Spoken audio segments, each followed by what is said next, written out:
buenas de nuevo y gracias por seguirnos acompañando en estas pláticas, diálogos de poesía. El poeta siempre está melancólico y triste. Todos los poetas quieren ser poetas malditos, ¿no? Todos. Pues la verdad es que en alguna etapa sí, definitivamente. Yo en algún momento me ligué a mi actual esposa desde hace 15 años diciéndole que yo escribía para no matar, ¿no? ¿Qué significa eso? Pues who knows, ¿no? Pero sí hay una pelea constante, sí, sin duda hay momentos de mucha angustia y de mucha, como en cualquier trabajo, ¿no? O sea, Sí, pero es una lucha mucho más esencial que tiene que ver con tengo esto aquí en la punta de la lengua y no lo puedo ¿cómo lo decir. digo? Sí, o sea, a fin de cuentas, esa pelea sí es fuerte. Nuestra capacidad de pensar está ligada al lenguaje, ¿no? O sea, si no tenemos suficientes palabras, nos cuesta trabajo saber qué estamos pensando, qué estamos sintiendo, ¿no? Pasa un poco. Ayer veía la película de los Avengers con mis hijas y es Hulk o Bruce Banner, ¿no? Y entonces cuando uno está Hulk, pues le cuesta mucho trabajo Sí, sí. pensar y decir y tranquilizarse y centrarse. Y sí hay esa sensación, sí a veces el que escribe o el que pinta o el músico, etcétera, es este niño de 4 años o de 3 años o de 2 años que no encuentra las palabras y se pelea y se enoja y entonces suelta un golpe porque no lo están entendiendo. Sí pasa eso. Eh, y que eso sea tu trabajo, pues sí tiene complejidad. Oye, pero ¿y entonces en este sentido el lenguaje es una herramienta o es un arma para ti o un enemigo? ¿A veces se siente como enemigo o es siempre un aliado? Eh, el martillo es una herramienta o es un arma. Pues bueno, si quieres poner el clavo y cuando estás clavando te pegas en el dedo, pues cambia su personalidad, ¿no? Definitivamente el lenguaje es lo que nos permite acercarnos al mundo, acercarnos unos a otros. Sin lenguaje sería muy difícil comunicarnos. Es lo que nos ha hecho como especie hacer todo lo que hemos hecho como especie surge desde que tenemos lenguaje. Pero también es lo que nos aleja de las emociones y de las cosas, justamente porque nuestras emociones son mucho más complejas que el lenguaje que hemos creado para ellas. Y yo creo que lo que trata el arte en general, la poesía en particular, es de volver a abrir esta significación, ¿no? Es decir, alegre va de aquí para acá, no de aquí para acá. Sí, estábamos hablando el otro día justo de la película de Inside Out, que aquí en España se llamó Del revés. Aquí te ponen 5 emociones y yo también siempre platico en este canal de cómo nos han dicho que son esas 5 y yo les digo, no, son cientos, hay cientos Miles. de gamas y se combinan entre ellas y sí, les hemos llegado a poner nombres para poder escribirle a alguien una carta y decirle, me Me siento siento así. decepcionada y no solamente verde. Esas 5 o 10 o 7 o las que sean emociones son y estoy pensando en estos dibujitos que uníamos de niños, ¿no? Donde había que unir los puntos del 1 al 2. Creo que estas emociones pues son los puntos y están en extremos. Eh, lo importante son las rayas. Y las rayas tienen una gama enorme de puntos en medio que no vemos, pero que ahí están. Y entonces lo que tú tratas es de nombrar esos puntos. ¿Qué es lo que se trata de nombrar? Y quitándonos otra vez de la idea de que vas a explicar qué trata de nombrar la poesía, sino tú qué tratas de nombrar, cuál es tu lucha. Yo, y es algo muy común también con los que escribimos poesía. Una de las principales temáticas es justamente esa, es cómo logro nombrar o no nombrar, ¿no? Muchos de los poetas escriben sobre la poesía misma. Y esto es algo curioso. O sea, si yo escribiera narrativa, ahorita estaríamos hablando de lo que se trata el libro. Claro. Eh, Como escribo poesía, estamos hablando sobre la poesía, con Sí. mayúsculas. También porque Porque hay mucho más enigma, misterio, ignorancia, desconocimiento alrededor, ¿no? Hoy en día cualquiera se sienta y escribe su diario y ya dice que tiene una novela, ¿no? Que también es una abaratización de la narrativa, pero con poesía hay muchísima más mucho más misticismo alrededor de ella. Entonces, todos los que no sabemos escribir poesía nos da mucha curiosidad saber, porque leemos o escuchas canciones cuya letra es un poema, o hay cosas que sientes que dices, es que dijo exacto lo que yo sentía y no quiero tratar de decirlo en otras palabras. Esto es lo que sentí. Fue exacto lo que yo sentía o porque lo dijo, Ya sé que se siente, ya ya lo sé que llamo eso era así. lo que sentía. Eso es justamente de lo que se trata, ¿no? Y siendo muy bíblicos y muy dramáticos, si nombramos las cosas, entonces ya somos capaces de sentirlas, ¿no? Esto es como, Sí, no, y, pero y digo bíblicos en el tema de Adán poniéndole nombre a los animales, ¿no? ¿Qué era el pájaro antes de que le llamáramos pájaro? Pues, quién sabe. Cuando uno, yo no sé nada de pájaros, yo no sé nada de aves, ¿no? Yo veo un pájaro y digo, es un pájaro. Alguien que sabe dice, es un petirrojo, es un ruiseñor. Mientras más nombres tenemos, pues más se abre la gama de lo que es el mundo. o sea que hay que leer más poesía para escribir poesía. O sea que hay que leer para escribir. Hay que leer para escribir, tristemente. Yo creo que es hasta, lo hemos hablado también muchas veces, es tragicómico, ¿no? ¿Por qué tendría alguien que leer lo que yo escribo si yo no leo lo que alguien más escribe? Significa que para mí no es, o sea, para mí leer, pues, es divertido, es un reto, es el alimento, es de lo que se trata en gran medida, yo preferiría no tener que escribir y poder dedicarme a leer. ¿Por qué? Pues porque digamos que el trabajo duro de la pelea para lograr que el libro llegue a mis manos lo haga alguien más. Escribo porque tengo que escribir, porque siento que escribir me ayuda a mí a entender mejor mis emociones, a nombrar, a abrir la gama, a decir, pájaro significa estas 50 especies o estas 5000 especies, y hoy estoy en la especie 4334, ¿no? Es como estos memes de en las caras de Shrek, ¿cómo amaneciste hoy? Un poco es eso, ¿no? Por un lado, por otro lado, también a veces uno escribe para aventar las cosas para afuera y ya no tener que pensar en ellas. Es un hecho. O sea, a veces escribes para que ya esté escrito, ya esté, como meterlo en un globo y echarlo al aire, ¿no?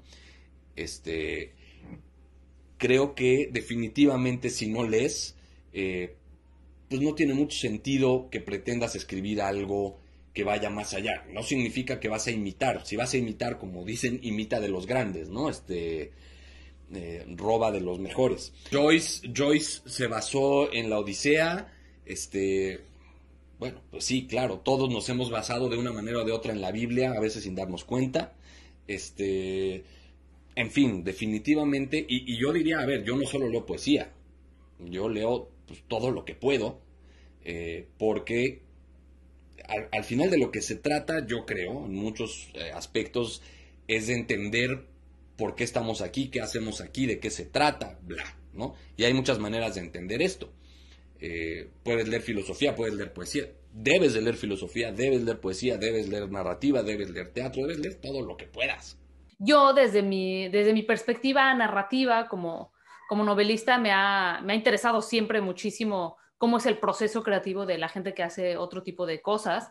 He hablado muchísimo con Salomón, con mi hermano, de cómo es su proceso, y también he hablado mucho con una prima nuestra, iba a decir una prima en común, pero con una prima nuestra Toda la vida además es... que es artista pictórica, por un lado, o bueno, artista conceptual, ya no sé cómo se llama esto, artista figurativa, no sé ya ni siquiera cómo se llamaría ella a sí misma. Artista, y que hemos llegado a la conclusión de que la poesía tiene mucho más que ver con el arte de este tipo, con una pintura, de lo que a veces tiene que ver con la propia narrativa.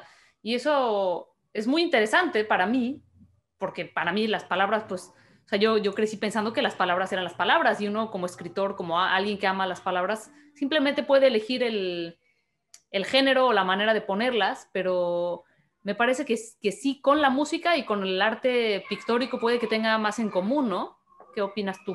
Sí, definitivamente. O sea, yo creo que, y hablando de esta prima en común, sí, justamente lo que hemos encontrado ella y yo es, digo, tuve en un evento muy desafortunado que pasó en la familia, ella hizo una exposición y yo había escrito una serie de textos alrededor de ese mismo evento y cuando yo llego a su exposición a ver lo que ella había puesto, veo que habíamos hablado básicamente de lo mismo. Y fue algo muy, muy impresionante porque lo hicimos desde lugares totalmente distintos y usamos metáforas muy similares para decir, para acercarnos a este evento tan doloroso para todos, ¿no?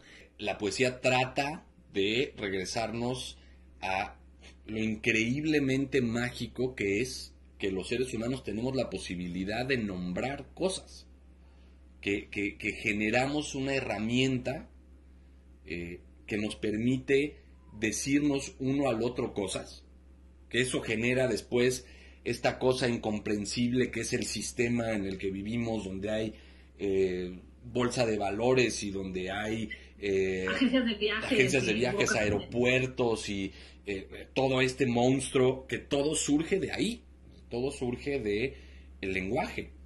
La poesía lo que nos permite es maravillarnos del lenguaje, maravillarnos del mundo, transmitir esta maravilla, transmitir esta sorpresa, este asombro ante que el mundo exista, que nosotros existamos y que podamos transmitírselo a alguien más.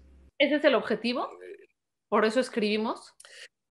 Yo creo que en parte sí, no sé si es el objetivo, porque hablar de objetivo ya también es centrarlo. Creo que es lo que intentamos todos hacer. Al final, yo tengo muy claro, yo cuando escribo, que lo que estoy haciendo es intentar. Siempre es intentar. Y un maestro me lo explicó y me dijo, es que es intentar crear la materia, que es lo que tú decías de la lluvia. Acercarte lo más posible a con las palabras. Y ahí hablábamos el otro día de los haikus, ¿no? De esta poesía japonesa que saca al propio narrador y lo único que quiere es dibujar un momento del mundo, ¿no? Estés ahí, que veas la hoja cayendo. Sí. Exacto. Y el haiku es la hoja cayendo del árbol. Y esa frase es el haiku, y ya. Estamos cayendo ya en territorios muy místicos que son los que hacen que a la gente le dé miedo este tema. Pero yo sí creo que cuando se logra, o sea, el Rilke, Hölderlin, los de verdad grandes, ¿qué es lo que hacen? Se fusionan con el todo, ¿no?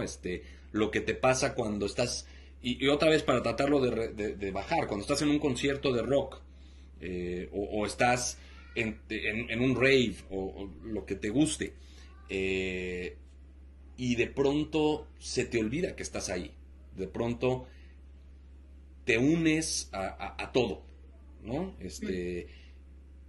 Y luego de pronto, cuando te das cuenta, regresas, ¿no? Y ¿dónde estuve, no?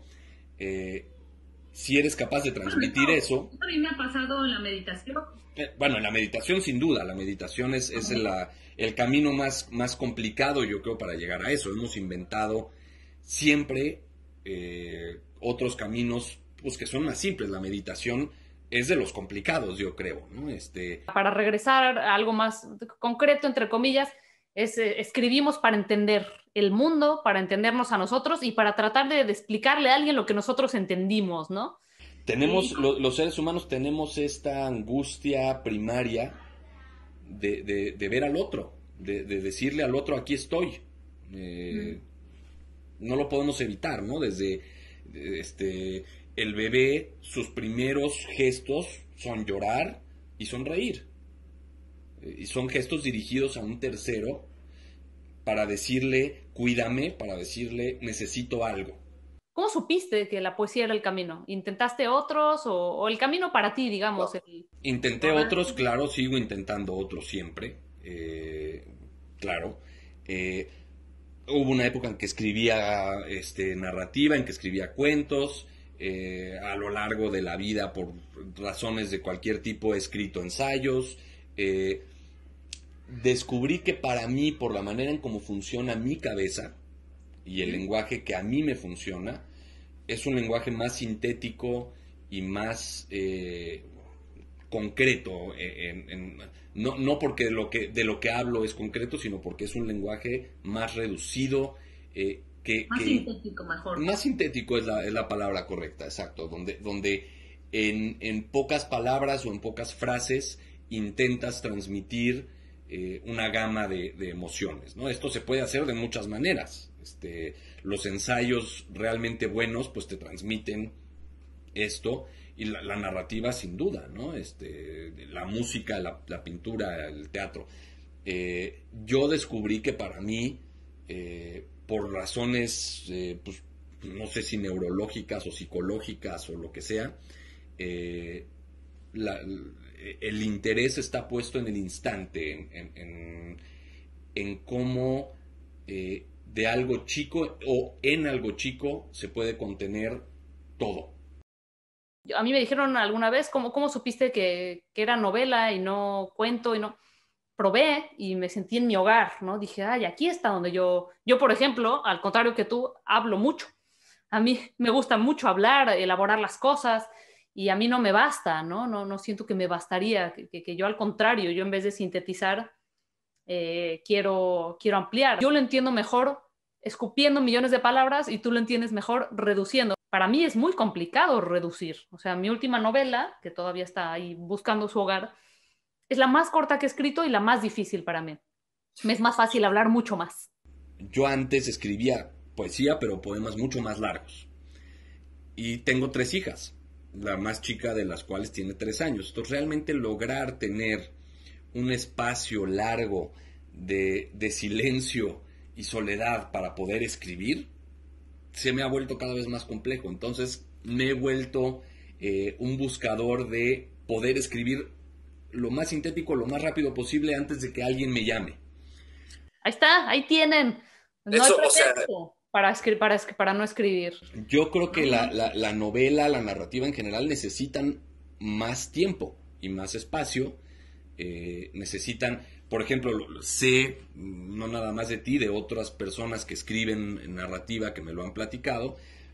La novela tiene una serie de rituales distintos, ¿no? Donde la gente suele despertarse a cierta hora, poner cierta música, sentarse en cierto lugar y dedicarle 2, 3 horas al trabajo de escribir. La manera en la que yo escribo no podría ser así, no solo por el tema familiar, sino porque como tengo un trabajo además de que hace que tenga que estar buscando los momentos para escribir. Y esto me ha obligado a ser muy sintético. Si cambia mi vida, como ha cambiado, por ejemplo, el último año, y tengo otros espacios, pues tal vez explore otra forma de escribir y de decir las cosas. Tal vez, no sé.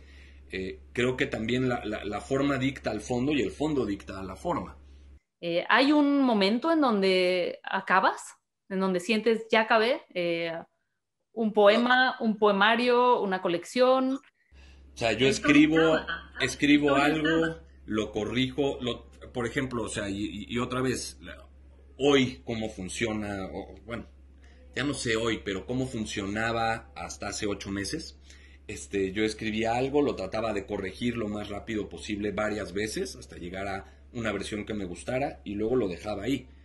Y eventualmente, cuando se juntaban suficientes, los pasaba en limpio, los imprimía y cargaba con esa copia impresa de aquí A para todos allá, lados. para todos lados. Cada vez que podía me sentaba y revisaba y corregía. Y esto podía tomar años.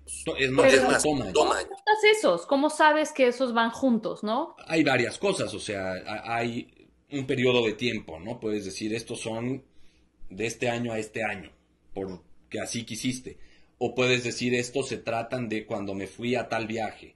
O estos se tratan de cuando no me fui a tal viaje. O estos, ¿no? O sea, cuando nació mi bebé, en fin, o sea, sí hay una lógica y sí hay una temática. Eh, un libro en el que estoy trabajando tiene un tema muy concreto, muy limitado, muy específico, muy doloroso también, pero se trata solamente de eso. Y son 50 poemas que se tratan solamente de un tema. O sea, estás agarrando un tema y descarnándolo de cierta manera. A veces tienes que hacer eso para entender un momento de tu vida o algo que te pasó o algo que le pasó a alguien más. ¿Se sana? ¿La poesía sana? ¿Sana heridas? ¿O las muestra? ¿O qué es lo que hace? Sana heridas, no sé. Permite entenderlas mejor. Definitivamente, no solo escribir, sino leer. Igual que, y otra vez, el tema de la música. Yo creo que para todos en esta época la música es un elemento indispensable, está siempre ahí, ¿no? Y todos tenemos las canciones de nuestra adolescencia que nos marcan y que nos siguen remitiendo a un momento específico, que nos hacen ponernos de buenas o de malas, que nos hacen llorar, que nos hacen sufrir, etcétera. La poesía es igual, conforme vas leyendo y vas entrando y vas usándola más, se te vuelve un diccionario de emociones, ¿no? A una persona que no sepa, ¿le recomendarías un tipo de poesía más accesible? Le recomendaría todo lo que pueda, otra vez. O sea, sí, hay poesía que es más inmediata, no por eso menos buena. Yo no empezaría por Celan. Yo en algún momento en la secundaria, una maestra totalmente desubicada nos puso a leer Petrarca, sonetos del siglo XIV italiano, ¿no? Y por alguna extraña razón a mí me resonó, a mí me funcionó, porque Petrarca hablaba de su amor no correspondido por una mujer casada, etc. Y por azares del destino a mí eso me resonó, porque yo estaba en un momento en el que dije, esto soy yo, ¿no? Y entonces empecé a escribir tratando de imitar a un poeta italiano del siglo XIV. Bueno, no hace lo que puede. O sea, si la pregunta lleva a cuáles son mis favoritos, van cambiando todo el tiempo. Hay unos que no cambian. La amo porque yo la odio. No, por eso, pero hay unos que no cambian, que son la referencia a los que regresas cuando dices, ¿qué estoy haciendo? ¿De qué se trata? ¿No? Y se van transformando, se van encontrando otros caminos. Pero los clásicos por algo son clásicos. Pablo Neruda siempre va a ser Pablo Neruda. Octavio Lorca. Paz, Juan Gelman, Lorca, Celan para mí es indispensable. Que esa es otra, ¿no? Yo te decía siempre, es que no entiendo la poesía, y eso lo dicen tanto. Es que no se entiende, no entiendo. Y esa la hemos discutido tú y yo hasta el cansancio. No tienes que entenderla. ¿Qué es entender? O sea, otra vez. Desde otro lado, desde otra parte. ¿Realmente entiendes una canción que te conmueve? ¿Entiendes por qué te conmueve? Que nos pasa a veces con canciones pop, ¿no? O con música que no es muy compleja, pero que nos hace sentir, y tiene que ver con la música y con el ritmo, y conectamos con toda la sensación, no sé, de melancolía, de desamor, con cosas que tienen que ver con una comprensión, como tú decías, corporal o rítmica, y la letra en sí, la lees y dices, pues no necesariamente, y hasta ya no quieres que te siga gustando, pero te sigue gustando porque el ritmo te resuena. O sea, yo creo que la palabra es esa, es resonancia. ¿Por qué escribimos y por qué leemos y por qué seguimos necesitando de la música y del arte en general? Hay una frase que es perfectamente clara para eso. Hölderlin, que es uno de nuestros grandes poetas en la historia, justamente pregunta ¿para qué poetas en tiempos de penumbra? ¿No? Pues justamente por eso, porque es en tiempos de penumbra cuando necesitamos revalorar, reentender, volver a explicarnos qué estamos sintiendo, poder identificar todas las minucias del miedo, de la angustia, del dolor, y también poder nombrar lo que viene. Eventualmente va a pasar la penumbra, y si no sabemos que esto era penumbra, tampoco vamos a saber que lo que viene es luz.